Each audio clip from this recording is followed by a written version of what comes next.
So this time, yesterday we had a 3x3 where we had 3 items from 3 factories. This is a 2x2. They can be 2x10. There's no restriction on the size of these tables. And here we have 25 and 75 and 225 and 275.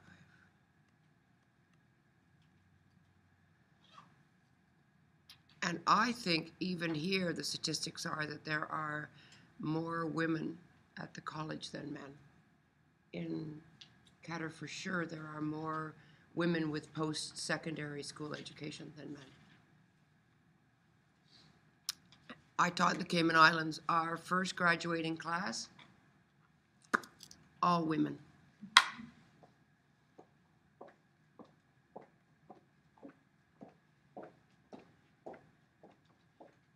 Okay, first of all, is there anyone that doesn't understand how this table works?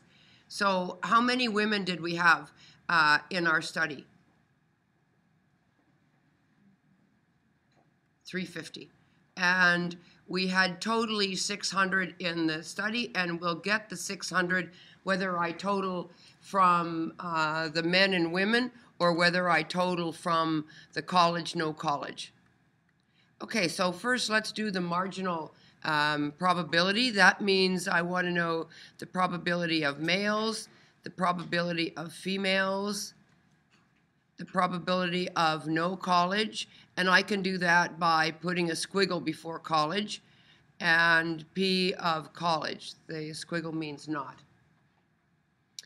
So what will be if, now remember these people are just in a room and I'm going to randomly choose one, what would be the chance that I would get a female? I'll do it, 350 out of 600. And that I would get a male, 250 out of 600. And not college, I would have 100 out of 600. And college would be 500. Now these are called marginal. I call them marginal because they're the ones around the outside, right? That's the labels of my contingency table. They're just straight, no combinations, no nothing. The next, so let's see, marginal, put that. Does my pen not write on the margin? Oh yeah. Then we do joint. That means we want all the combinations, the word and. Remember, and means they must carry both characteristics. So here I would say the probability of male and no college. And what will that be? How many males did not go to college? 25 out of 600. And the probability of males and college is 75 out of 600. The probability of female and not college is 225. Whoops, that's 75. Why does this eraser not want to take all the things off? Now I've gone off the edge. I'm sitting here because I was in the way, right? Can I shrink it somehow? Not really. Not to make it look good. I don't know why that happened. Is this? Write the answer on that side of the moment. Okay, let me do this. Yeah.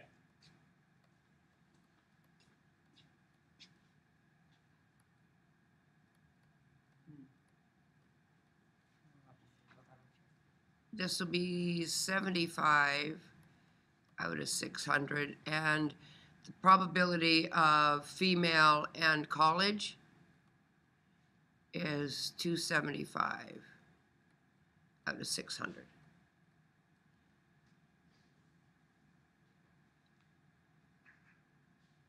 I know, not very beautiful, but there anyhow. Okay, and the idea of a contingency table is that if I did all of this to start with, well, first of all, could I have men and women? Probability of men and women? No, because remember, it's me randomly choosing somebody with both characteristics, and I can't choose somebody man and woman. It's not that I can't choose a man and then choose a woman. I'm looking to have both characteristics, and nor can I choose somebody that's college and not college. These are mutually exclusive columns. Okay, but I can do the probability of, say, a man or someone that went to college. So in that case, I'm going to say that's the probability of a man plus the probability of a woman of college minus the probability of men and college. So I'm going to have, and I can just look back up. Probability of man is 250 out of 600. Probability of college is 500 out of 600. So right away, you know there must be duplicates here because I've already got 750 out of 600. Impossible. And from it, I'm taking off the 75. Is that right? Oh no, is it? I've done something wrong here. Nobody tells me if I have done this wrong. Probability of men is 250, female is 350. Not college is 100, college is 500. The probability of men and college, this is wrong. It's 225. I don't want you to be scribes. I don't want you just to write what I've written here. Okay, so I'm minusing 225 out of 600. So that leaves me 750 minus 225 out of 600. So 525 of the people will either be male or have gone to college. Yeah?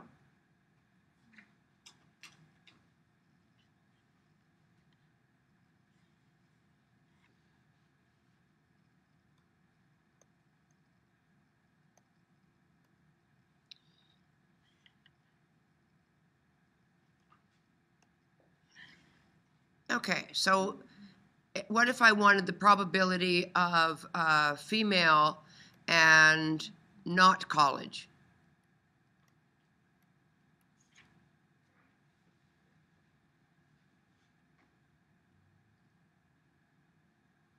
I mean, or. We already did that one.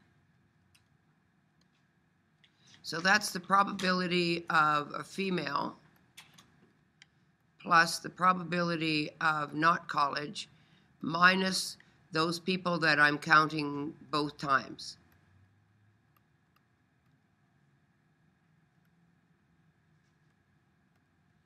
So I get the probability of a female is 350. Probability of not college is 100.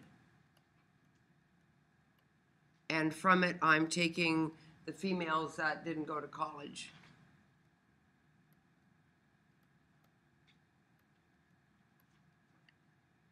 And that leaves me, what?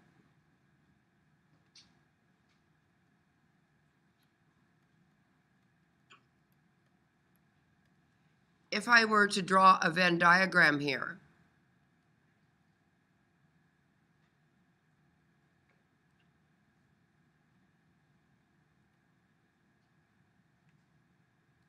here would be the females and the not college. So how many people would be in the intersection here? How many people would I be putting in the intersection for female and not college? Hello, am I by myself? How many females did not go to college? 75. So I'm putting 75 in here. So how many females do I have left after I've taken those 75 that went to college?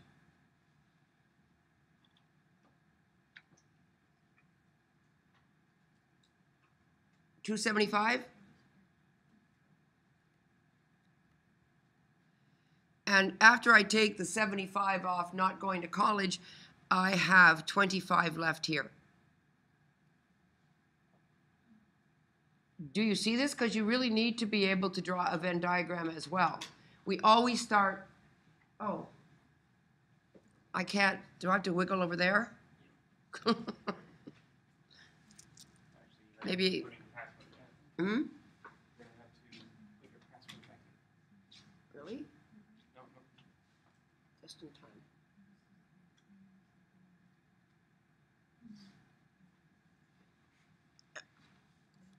Okay, so when I draw this, I always start in the center and fill out whatever is duplicate. So if I didn't want to use the formula and I've drawn the picture, now I'm going to add 275 and 75 is 350 plus 25 is 375 out of the 600 that are there. Questions about this? Because they both must show you the same story, of course. Yes? And the one condition we did, or the one we didn't do yesterday, is called conditional.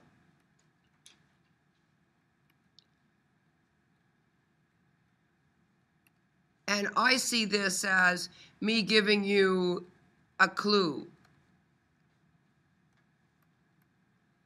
So, and it looks like this. What would be the probability of getting a female if I told you that they didn't go to college? So in other words, I've already said I'm only looking at the non-college people. Out of those, how many did not go, how many are female? So my denominator will be those people that didn't go to college. So that's 100. And out of that 100, there were only 75 women that didn't go to college. Oh. I don't like this. Maybe there's somewhere to tell me, oh, here, maybe in here, let me try this. I'm not doing so well with this now. Why didn't I have this problem? Yeah, what happened yesterday? It worked yesterday. I know. Am I too far away or something, or did I just not write to the edge, or what? No, for some reason it's set up to be a different size today. Just let me resize it for a second. So do you see the difference? And when it just says and, it means that they must carry both characteristics. In this one, it says they must not go to college before I can even start to worry about picking them up or not. So this is conditional. It has to be that one. I'll put the formula on once you become tiny again. Much nicer. Thank you. So the probability of A given B is the same thing as the probability of A, no, wait now, and B over the probability of B. So if we were to write it as a formula, that's what we would end up getting. Questions? Let's see if there's one in the textbook.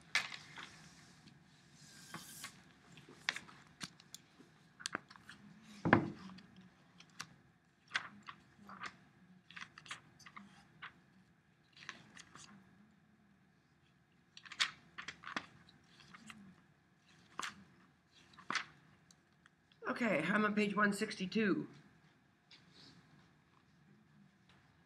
Okay, so let's look at number 27. So we're looking at a table. This time it's events, first and second events happening. And so let's just put the table in.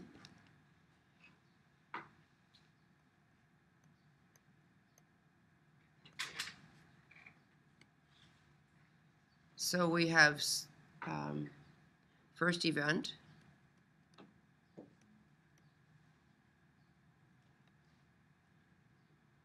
So A1, A2, A3. And second event we're calling B's. So B1, B2. And the chance of the people going to both events, B and 1, and going to both of those.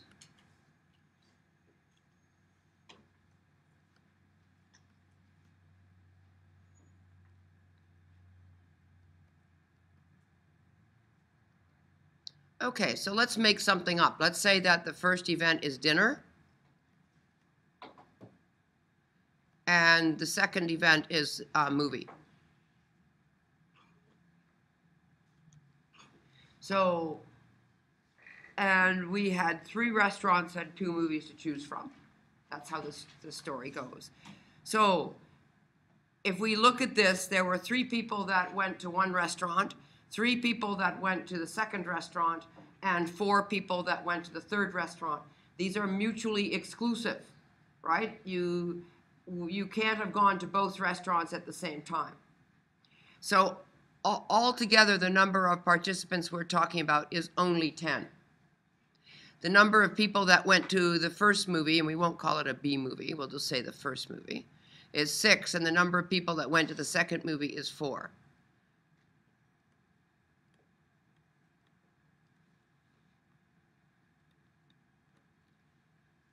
So, how many people went to the first? What would be the probability of choosing somebody that went to the first movie?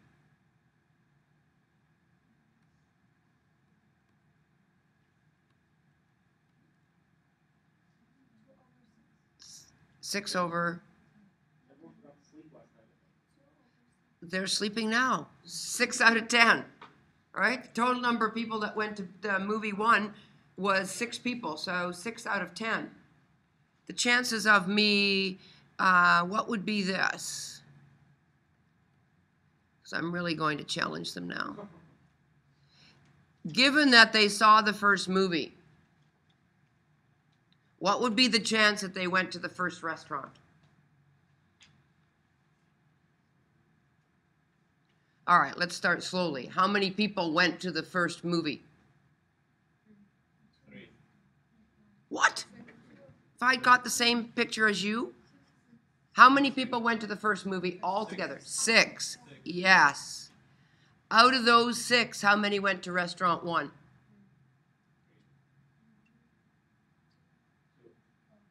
Well, that's not very good, is it? Let's try it, yes. How about this one? Out of the people that went to the first restaurant, how many of them went to the movie, first movie? Denominator. How many people went to the first restaurant? The restaurants are A, the movies are B. I wrote dinner even. 3, yes? Holy. And out of those 3, how many went to the first movie? 2, yes. Okay, let's assume that you couldn't do that, and I'm assuming. Okay, could you do this one? Could you tell me the probability of finding somebody that went to the first movie and the first restaurant? 2 out of 6, yes? Could you tell me the probability of just B1? I already know that, yes? Out of A1, sorry. What's the probability of getting someone that went to the first restaurant? 3 out of 6. So if I use the formula, I'm going to get the probability of finding someone that went to the first restaurant. What was the probability, given that they went to the first restaurant, that they would have also seen the first movie? So it's 2/6 over 3/6. canceling off. That's if I use the formula instead of the table, right? So you need to know both of them, because there are times, and we'll go back over one, in 23 and 24 where we need to fix that. Okay, the questions here also ask you, what's the probability of them seeing somebody seeing the second movie and eating at the third restaurant?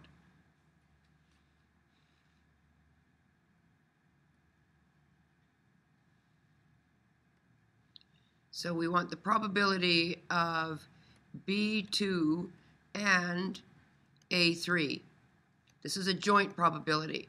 So that means that we're looking for the probability of B2 plus the probability of A3. I don't need to subtract anything, correct? Because these are mutually exclusive.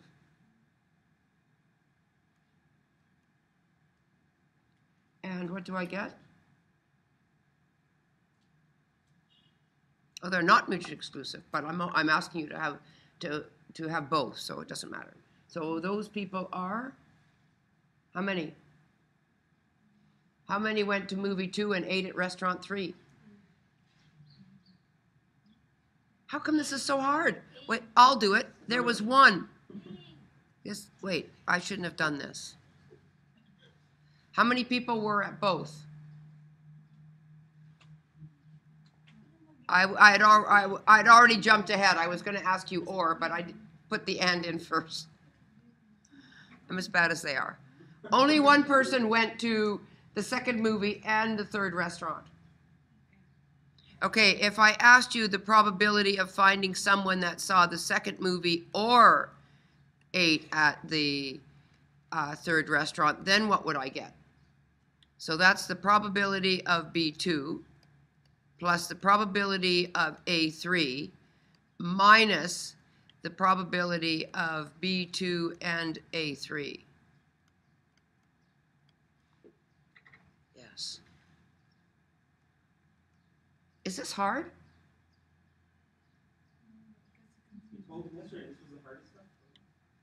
I didn't say it was hardest. I said it was what they didn't like.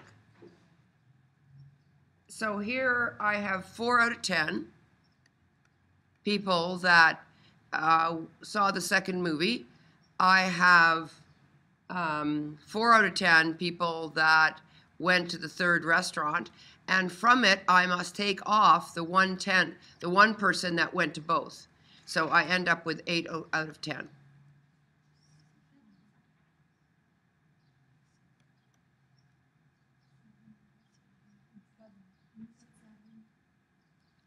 Yes. Adam. I'm making too many mistakes here. I added 4 and 4 minus 1 and got 8. Okay, so in here I'm putting the one person that went to both of them. In here, how many people for the movie, the second movie then?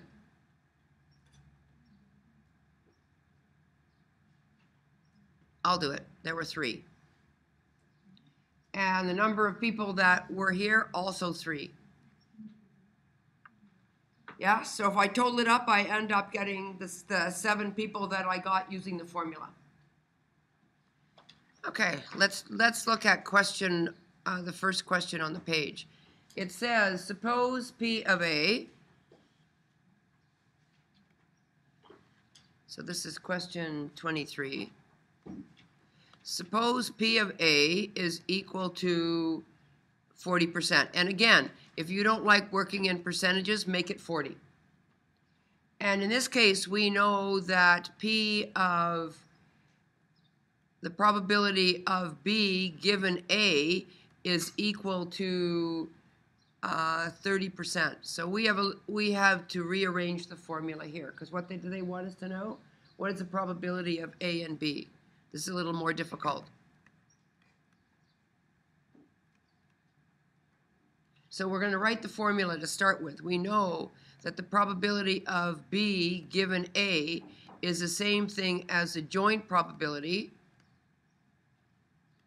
divided by the probability of just A.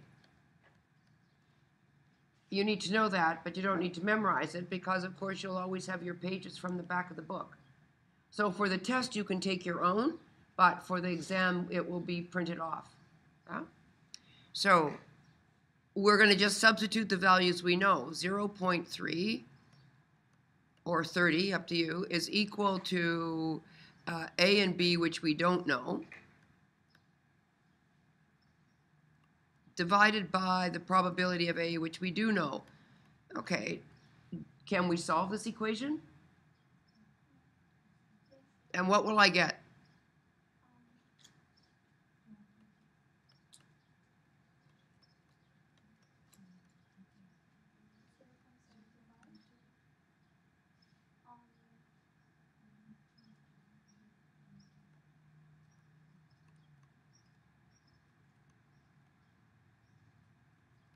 Am I right? So here, the thinking's kind of gone because I don't have any story to tell you about this, but we'll do a quick run at Bayes' theorem, and you really need to be able to rearrange the equations for that one. In the second one, it says that for 24, so P of x is equal to, x, is it x1? No, it doesn't matter. x1 is equal to 75%. And the probability of y2 given x1 is equal to 40%. And again, we want the joint probability of y2 and x1.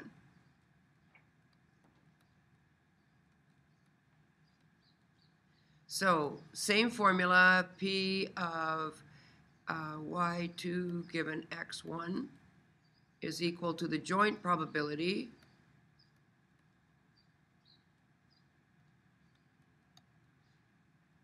over the probability of just x1.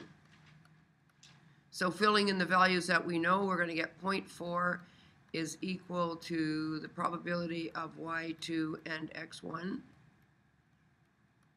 divided by 0.75.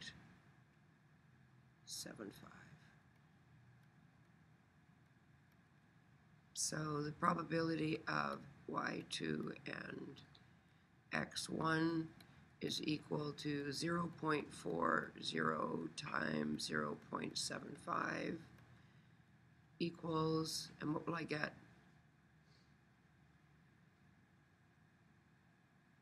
Nobody's multiplying for me? I'll do it. Is it 0.3?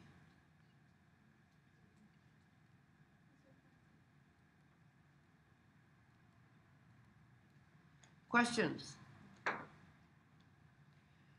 Okay, one more with the table.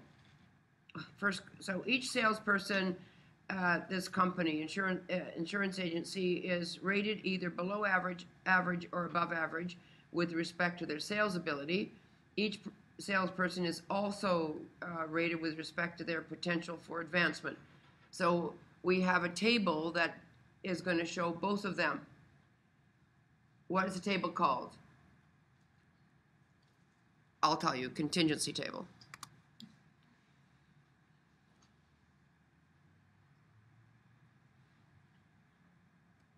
Okay, so let's put it in. So fair, good, and excellent. That's their chances of advancement.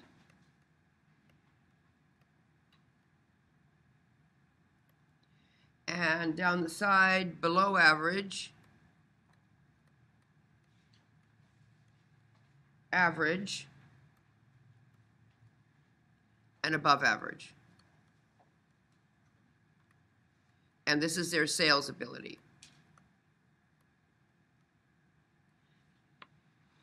And we have 16 that have a chance of advancement. We have 45 that are average and fair, and we have 93 that are above average and fair. So the total number of fair, the potential for advancement, are 154. Or I shouldn't tell you, I'll wait.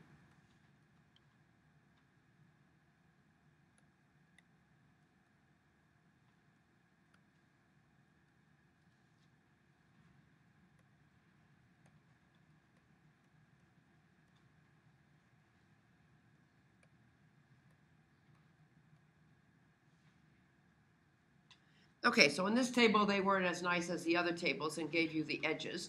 So you need to do those. You have to find the total. So how many people got a good rating for advancement?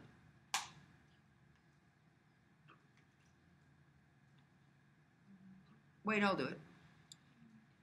144? And the number of people that excellent for advancement? 202. So how many people do I have altogether in my study?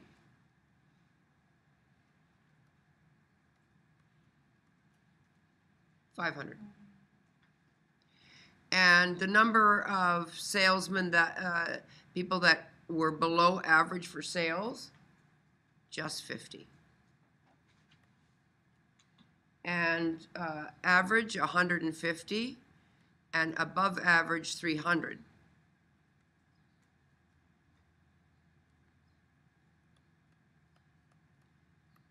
So you, as a check, you know that the values added along the bottom must be the same as the values added down the side.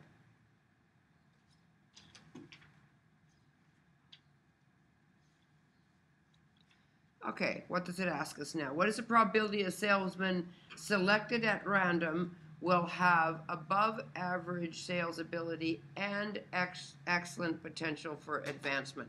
So this time, the question's in words, right? The previous one did it in symbols.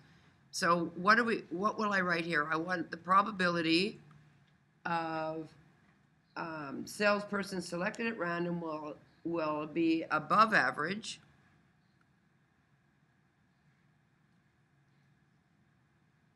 And what word am I putting between these? And. And what else do they need to be? Excellent for potential, for advancement.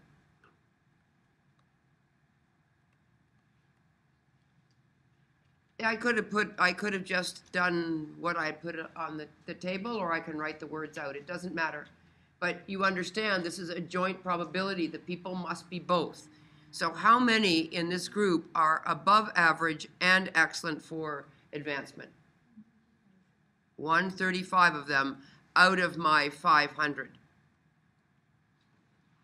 And construct a tree diagram, well, not yet. But we can still do the probability of being below average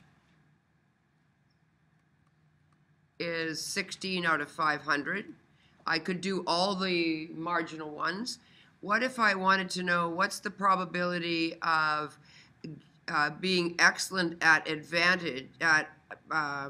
advancement given that you're below average in sales?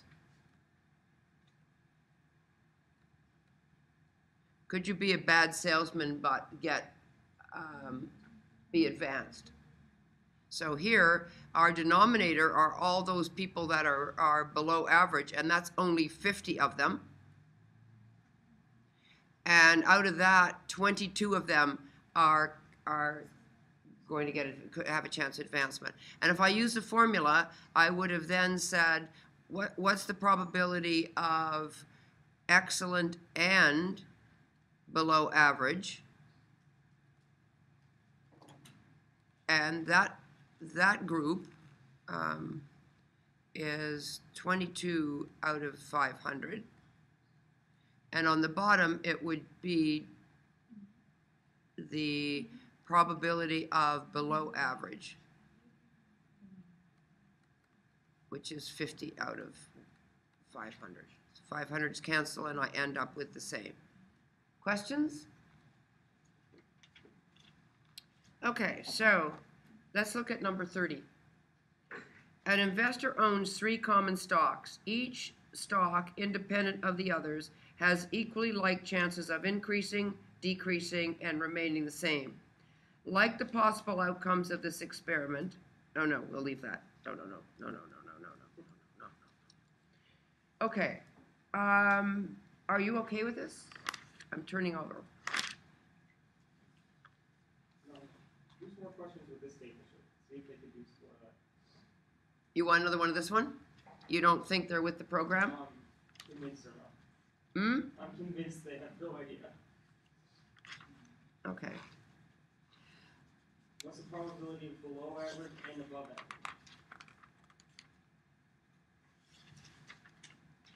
Did you hear him? Then we'll see. What's the probability of below average and above average?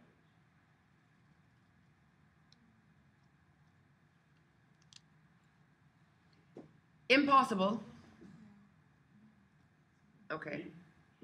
All right, I'm on page 176. I have another table. I haven't. I was even going to start with making them make their own table, but I'm not there yet. So in this table on page 176, number 66, it says a recent survey reported in Business Week dealt with the series of salaries of CEOs at large corporations and whether company shareholders make money or lost money. So I'm going to redraw the table.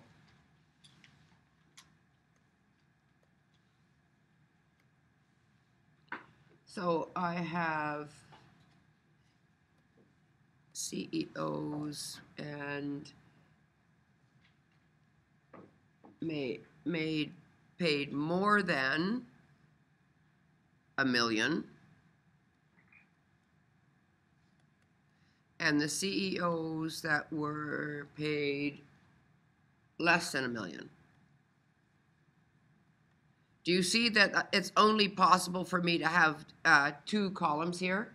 You either made more than $1 million or you didn't, okay? And on the edge, that we're going to talk about shareholders now. So the shareholders made money. That'll be a plus.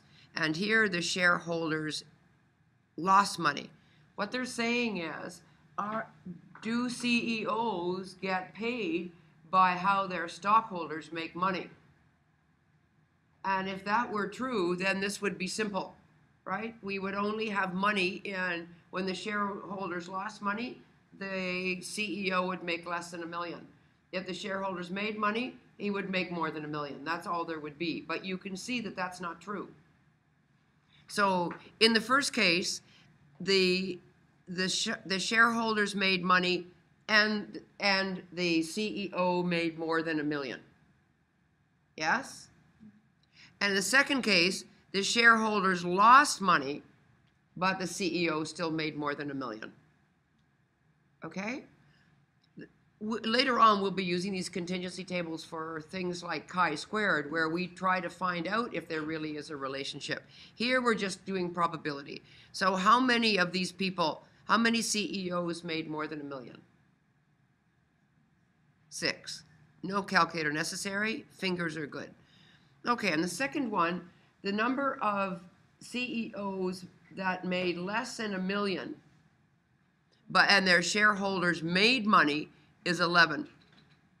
And the second part is a number of CEOs that paid less than $1 million and their shareholders lost is just 3. So how many CEOs make less than $1 million? 14. And here, how many shareholders made money? 13. And the numbers that lost?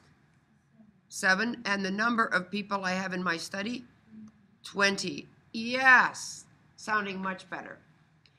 And the first question says, and I'll read from here to begin with, just so that you can change the words to symbols, and then we'll put some extra ones in. The CEO made more than $1 million. So that's going to look like this. This probability of more than 1 million. What's the chances?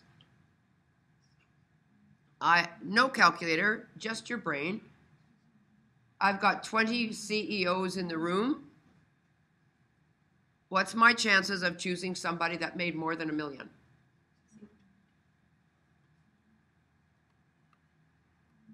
Yeah? What would be the chances of them making less than $1 million? Exactly. They are complements of each other.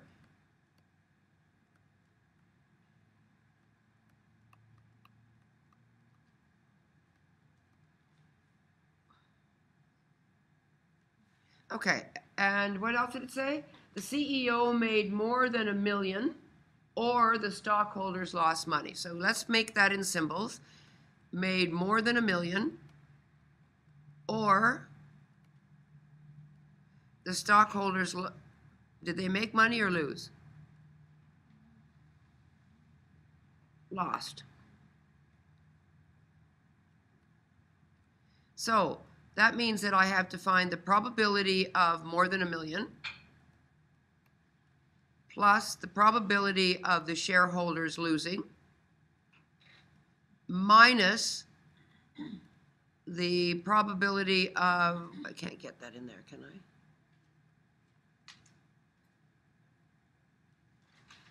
The combination of these two.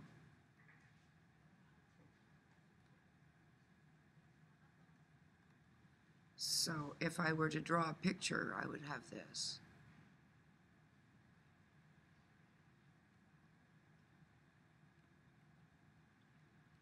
How many shareholders lost money with a CEO that made more than $1 million? 4. So how many CEOs that do I have that made more than $1 million in my picture? If 4 are here, I've got 2 left over here, yes? And here the shareholders that lost, four of them here, and I have a total of 7 that lost, so 3 must go here. Yeah.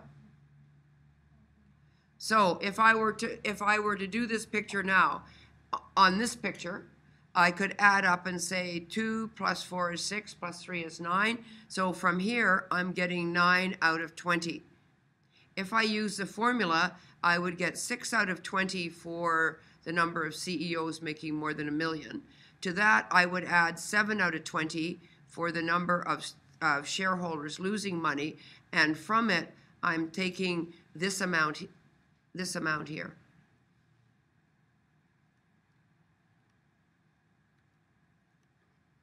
It's your choice which one you use, or both if it helps you see what's gone on here, why we have to get rid of the people that were counted twice. Because basically we're doing a column and a row. And the last one says, not the last one, the CEO made more than $1 million given the stockholders lost money. I'm going to, need to write smaller. So what did it say? What's the probability of the CEO making more than $1 million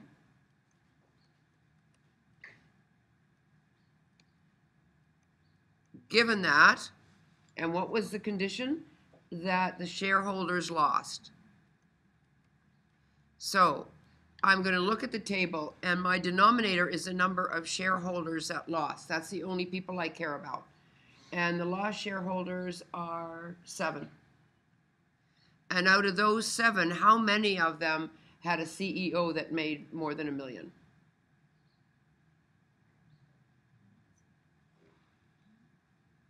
How many? 4. And if you didn't like that, you could have done it as greater than $1 million and shareholders lost divided by the probability of shareholders. Well, that wasn't very smooth, was it?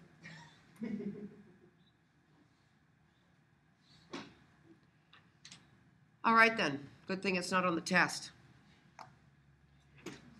As far as I'm concerned, we're finished 4.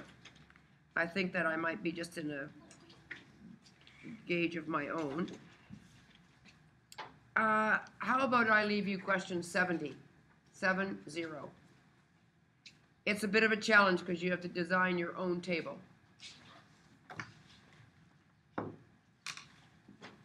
Goodbye.